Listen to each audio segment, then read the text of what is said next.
Hi friends, it's Mia here. Welcome back to Let's Draw and Learn. Today we're drawing Peppa and George having lunch together with their family. In this video, it's all about sharing food and trying new things. Grab your crayons and paper, let's draw together. Are you ready? Let's go! And if you love drawing and smart stories, hit subscribe so you don't miss our next video. At Granny Pig's house, Peppa and George helped pick fresh vegetables from the garden. Tomatoes, lettuce, and cucumbers. Peppa liked them, but George said, yuck! He only wanted chocolate cake. Silly George! Did you know eating lots of colors on your plate is good for your body? Green foods like lettuce help you stay strong. Red tomatoes help your heart, and crunchy cucumbers keep you fresh and hydrated. What would you put on your lunch plate today? Let's pretend. Peppa sits at the table with her pizza and salad. George frowns at his veggies. Suddenly, Grandpa Pig says, "Look, George, your tomato is a dinosaur's eye." George giggles and munches the tomato right away. Soon his lettuce becomes dinosaur teeth, and the cucumber is a dinosaur tail. Crunch, crunch! What do you think George would eat faster? A dinosaur cucumber or a dinosaur cookie? And if you think George's dinosaur lunch is the silliest idea ever, give this video a big like. Here are some fun food facts for lunchtime. Fact 1. Pizza is one of the most popular foods in the world, but it's even tastier with fresh veggies on top. Fact 2. Lettuce is mostly made of water, about 95%. That's why it feels so refreshing on hot days. Fact 3. Did you know? People in different countries eat lunch in different ways. In Japan, children often eat rice and fish. In Italy, pasta is a favorite. In Mexico, you might find tacos. But that's not all. Even if George prefers cake, his body feels much better when he eats a balanced lunch first. Cake is a fun treat, but veggies are everyday fuel for energy and play. And keep drawing and coloring with me. Our picture of Peppa's family lunch will look so cheerful when it's finished.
Wow, you did amazing!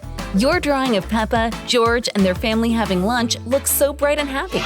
Today we drew a family lunch and learned different foods help our bodies in different ways.